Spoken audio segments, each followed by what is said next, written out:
तो दोस्तों आज 31 जनवरी 2022 सोमवार का दिन हो चुका। तो आइए फटाफट से बात कर लेते हैं शिक्षा विभाग से जुड़ी कुछ ताजा खबरों की और कुछ बड़ी खबरों की। 8वीं बोर्ड परीक्षा में इस वर्ष राज्य के 62,000 स्कूलों के करीब 13.50 लाख स्टूडेंट शामिल होंगे।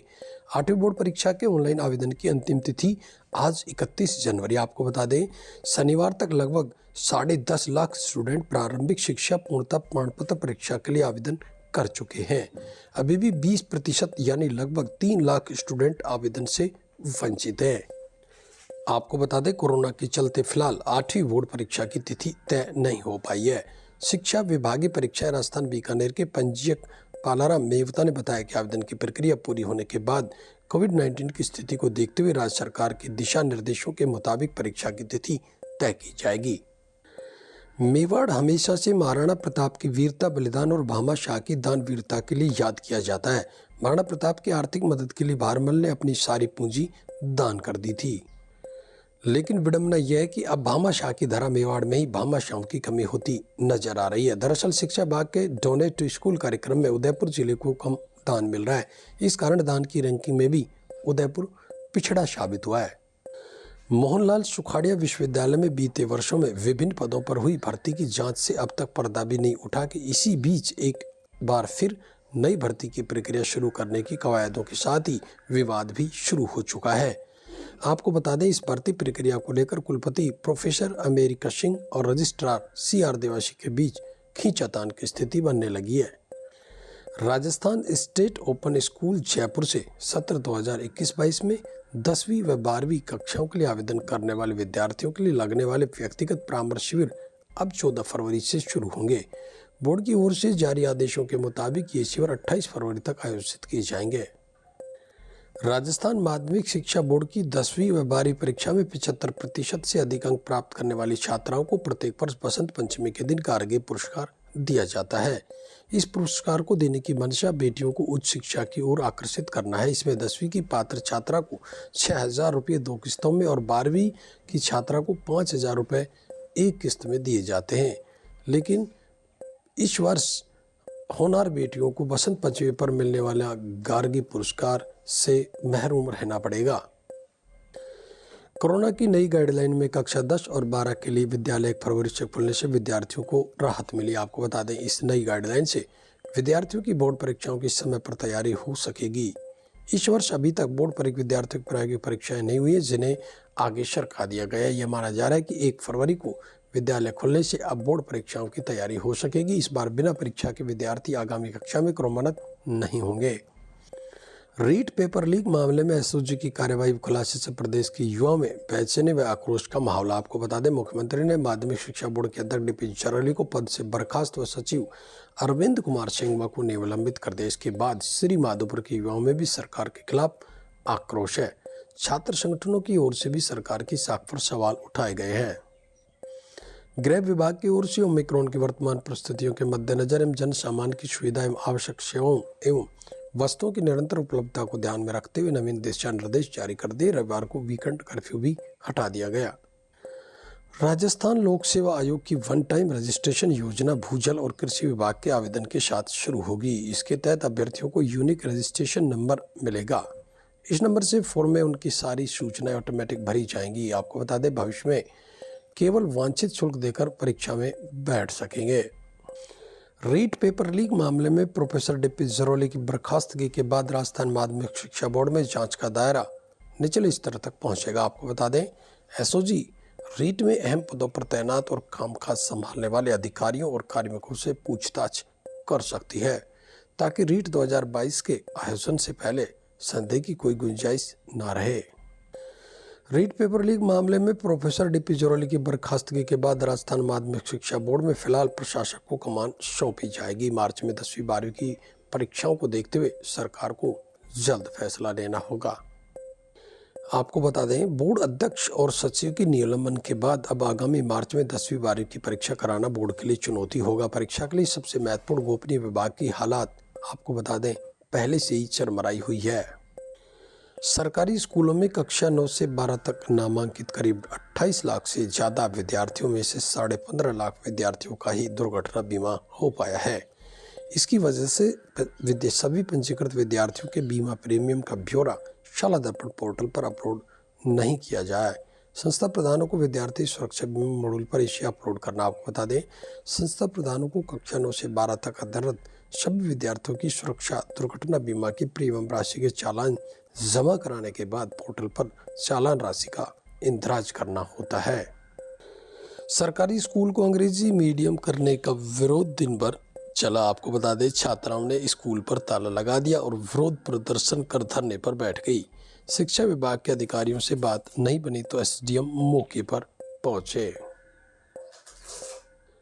राजस्थान लोक सेवा आयोग ने नोटिफिकेशन जारी कर भूजल विभाग के लिए कनिष्ठ भौतिकविद, कनिष्ठ भूजल वैज्ञानिक, तकनीकी सहायक और तकनीकी सहायक भूजल विज्ञान पदों के लिए आवेदन पत्र आमंत्रित किए हैं। रीट गड़बड़ी में संदिग्धों के खिलाफ चल रहा बर्खास्त और निलंबन करने का सिलसिला भी जारी रहेगा। मुख्यमंत्री श्री अशोक गहलोत ने कहा है कि इस परीक्षा में गड़बड़ी, कोताही और कर्तव्य में लापरवाही करने वाले सरकारी कार्मिकों को तत्काल प्रभाव से निलंबित किया जाएगा। जिन लोगों की संलिप्तता पाई गई उन्हें गिरफ्तार कर पूछताछ की जा रही है। रीट पेपर लीक प्रकरण मामले में एसओजी की जांच के चलते मुख्यमंत्री अशोक गहलोत ने माध्यमिक शिक्षा बोर्ड अध्यक्ष डीपी झरोली को बर्खास्त कर सचिव अरविंद कुमार सिंह को निलंबित कर दिया। आपको बता दें, इसी के साथ अब 85% लोग बोर्ड अध्यक्ष की बर्खास्तगी और सचिव के निलंबन के मात्र से ही संतुष्ट नहीं है, जबकि 81% रीट की विश्वसनीयता समाप्त होने के बाद इसे निरस्त करवाना चाहते हैं। रेलवे ने अप्रेंटिस किए हुए युवकों को ग्रुप डी भर्ती परीक्षा में सीधे नौकरी देने की मांग को खारिज कर दिया है। साथ ही स्पष्ट किया कि सीधी भर्ती की मांग न्यायालय के आदेशों की अवहेलना होगी। शैक्षणिक सत्र समाप्त होने में मुश्किल से 2 माह से कुछ समय शेष बचा है। आपको बता दें, जनवरी समाप्त होने में चंद दिन शेष है और 1 अप्रैल से नया शैक्षणिक सत्र शुरू होगा। इस दौरान पढ़ाई के साथ वार्षिक परीक्षा का आयोजन भी होगा, लेकिन अभी तक प्रवेश सरकार की निःशुल्क पोशाक योजना के तहत कक्षा 1 से 8 के सरकारी विद्यालय के छात्र छात्राओं को ना तो पोशाक मिली और ना ही इसकी कोई राशि। सीनियर आईएएस उषा शर्मा का राजस्थान की नई मुख्य सचिव बनना लगभग तय हो गया है। हालांकि औपचारिक आदेश आना अभी बाकी है। दरअसल केंद्र सरकार ने शर्मा को डेपुटेशन से रिलीव कर दिया। वे केंद्र में खेल और युवा कल्याण विभाग की सचिव थी। बदलते समय के साथ डाक विभाग समय रहते अपडेट होता जा रहा। आपको बता दें, बैंकों की तर्ज पर सुविधाएं बढ़ाने के साथ ही कई योजनाएं भी लागू की गई हैं। कुछ वर्ष पूर्व की बात करें तो ऐसा लग रहा था मानो अब डाकघर की भूमिका खत्म हो जाएगी, लेकिन उसने अपने आप को तेजी से बदला। डाक विभाग ने अपने ग्राहकों की सुविधा के लिए एक नई इंटरेक्टिव वॉइस रेस्पॉन्स IVR सेवा भी शुरू की है। रीट परीक्षा पेपर लीक प्रकरण में अब कुछ भाजपा सरकार के मंत्रियों ने सुभाष गर्ग को घेरना शुरू कर दिया है। राज्यसभा सांसद करोड़लाल मीणा ने रविवार को प्रेस कॉन्फ्रेंस करके सुभाष गर्ग पर कुछ आरोप भी लगाए। अजमेर राजस्थान लोक सेवा आयोग को सोमवार को नया अध्यक्ष मिल सकता है। आयोग में अध्यक्ष के साथ सदस्य का एक पद भी रिक्त। आपको बता दें, सूत्रों के मुताबिक अध्यक्ष का नाम लगभग तय है। राजभवन से सोमवार को इसकी घोषणा की जा सकती है। साथ ही सदस्य के एक रिक्त पद पर भी नियुक्ति की जा सकती है। RPSC कार्यवाहक अध्यक्ष डॉक्टर शिव सिंह राठौड़ का 6 वर्ष का कार्यकाल शनिवार को खत्म हो चुका था। रीट पेपर लीक मामले में बोर्ड के अध्यक्ष डीपी झरोली की बर्खास्तगी और 2 एसोसिएट प्रोफेसर के निलंबन के बाद अब मुख्यमंत्री अशोक गहलोत ने कहा है कि हर गलती कीमत मांगती है। जिसने गलती की उसे कीमत चुकानी पड़ेगी। रीट रद्द करने में 2 मिनट लगेंगे, लेकिन लाखों परीक्षार्थियों के भविष्य के बारे में सोचना पड़ता है। आपको बता दें, मुख्यमंत्री गहलोत रविवार को शहीद दिवस पर सचिवालय में महात्मा गांधी की प्रतिमा पर पुष्प अर्पित कर नमन करने के बाद मीडिया से वार्ता कर रहे थे। उन्होंने कहा कि 20 साल पहले जब मैं मुख्यमंत्री बना तो मेरे इस वक्तव्य हर गलती कीमत मांगती को एक मैगजीन ने कोट भी किया था। मुख्यमंत्री के इस बयान से लग रहा है कि इस मामले में अभी और कुछ बड़े लोगों पर सख्त कार्रवाई हो सकती है।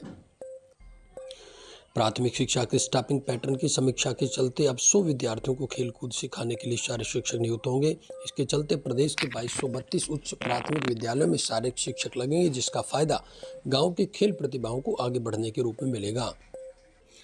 प्रदेश में इस वर्ष राजमेश सोसाइटी के अधीन संचालित 7 नए BSc नर्सिंग कॉलेज प्रारंभ हो जाएंगे। वहीं सत्र 2022-23 में भी 7 और नर्सिंग कॉलेजों का जिम्मा राजमेश सोसाइटी को दिया जाने वाला है। इधर आपको बता दें, उच्च शिक्षा की बात करें तो 8 महीने पहले बनाई गई योजना अधूरी पड़ी है। उच्च शिक्षा विभाग ने प्रदेश में सामान्य शिक्षा के बेहतर कॉलेजों को राज्य में सोसाइटी की तर्ज पर सोसाइटी बनाकर संचालित करने के आदेश तो निकाले, लेकिन अभी तक कोई कार्रवाई नहीं हो पाई है। राजस्थान के मेडिकल कॉलेजों में दाखिले के लिए चल रही काउंसलिंग के तहत मेडिकल स्टूडेंट्स को पहले राउंड का सीट आवंटन 3 फरवरी को होगा। राजस्थान के सरकारी कॉलेजों की कुल 3030 में से 85% सीटों पर प्रदेश के छात्रों को दाखिला मिलेगा, लेकिन यह तस्वीर कुछ सालों बाद बदल जाएगी। अधिक छात्र मेडिकल कॉलेजों में पढ़ाई कर पाएंगे। राजस्थान सरकार प्रदेश के सभी जिलों में मेडिकल कॉलेज खोलने की घोषणा कर चुकी है। देश में राष्ट्रीय स्तर पर युवाओं में बेरोजगारी का आंकड़ा तो भयावह है ही। कुछ बड़े राज्यों में बेरोजगारी का स्तर इतना अधिक है कि हर दूसरा या तीसरा ग्रेजुएट बेरोजगार है। कुछ राज्य ऐसे भी हैं जहाँ यह संख्या काफ़ी कम है। आपको बता दें, गैर सरकारी संस्था CMIE के ताज़ा आंकड़ों के मुताबिक आबादी के हिसाब से देश के 7वें सबसे बड़े राज्य राजस्थान में बेरोजगारी सबसे ज़्यादा है। SOG की टीम रविवार को रीट पेपर लीक प्रकरण के मुख्य आरोपी रामकृपाल मीणा, उदय राम बिश्नोई और भजन लाल बिश्नोई को लेकर अजमेर के गोखला मार्ग स्थित रीट कार्यालय पहुंची। यहाँ तीनों आरोपियों को अलग अलग लाया गया और दस्तावेजों की पड़ताल कर बयानों को क्रॉस चेक किया गया। इनमें से आरोपी रामकृपाल को रीट कार्यालय में करीब 4 घंटे तक SOG ने साथ रखा और उससे गहन पूछताछ की गई। कोरोना का साइड इफेक्ट इस बार गार्गी और बालिका प्रोत्साहन पुरस्कार पर देखने को मिल रहा है। यह पहली बार होगा जब बसंत पंचमी पर प्रतिभावान बालिकाओं को गार्गी और बालिका प्रोत्साहन नहीं मिलेगा। राज्य सरकार की ओर से प्रतिवर्ष 10वीं और 12वीं की बोर्ड परीक्षा में 75% से अधिक अंक लाने वाली प्रतिभावान छात्राओं को बसंत पंचमी के दिन गार्गी और बालिका प्रोत्साहन पुरस्कार दिया जाता है। आपको बता दें, शिक्षा सत्र 2020-21 में कोरोना के चलते 10वीं 12वीं की बोर्ड परीक्षाएं नहीं हो पाई। स्टूडेंट्स को फार्मूले के तहत पास किया गया। इसका नतीजा यह हुआ कि गार्गी और बालिका प्रोत्साहन पुरस्कार में पिछले शिक्षा सत्र के मुकाबले पात्र छात्राओं की संख्या में 4 गुना की बढ़ोतरी हो गई। राजस्थान माध्यमिक शिक्षा बोर्ड में नए अध्यक्ष नहीं लगने पर राज्य सरकार व्यवस्था के लिए प्रशासक को लगा सकती है। जैसे ही संभव है, प्रशासक का अतिरिक्त प्रभार अजमेर संभागीय आयुक्त या फिर निदेशक माध्यमिक शिक्षा बीकानेर में से किसी को सौंपा जा सकता है। तो दोस्तों, ये थी आज 31 जनवरी 2022 से जुड़ी शिक्षा विभाग की कुछ बड़ी खबरें। शिक्षा विभाग से जुड़ी प्रत्येक बड़ी अपडेट के लिए लगातार आप बने रहे हमारे साथ में। प्रत्येक बड़ी खबर का नोटिफिकेशन लगातार आप तक पहुंचता रहे, इसके लिए आप चैनल को सब्सक्राइब अवश्य कर लें। BSTC, PTT, रीट, पुलिस पटवार, स्कूल कॉलेज शिक्षा से जुड़ी यदि आपकी कोई समस्या है तो आप हमें कमेंट करके जरूर बताइएगा। आपकी कमेंट के आधार पर आपकी समस्या के समाधान का पूर्ण प्रयास किया जाएगा। आज की इस वीडियो में साथियों बस इतना ही। नमस्कार।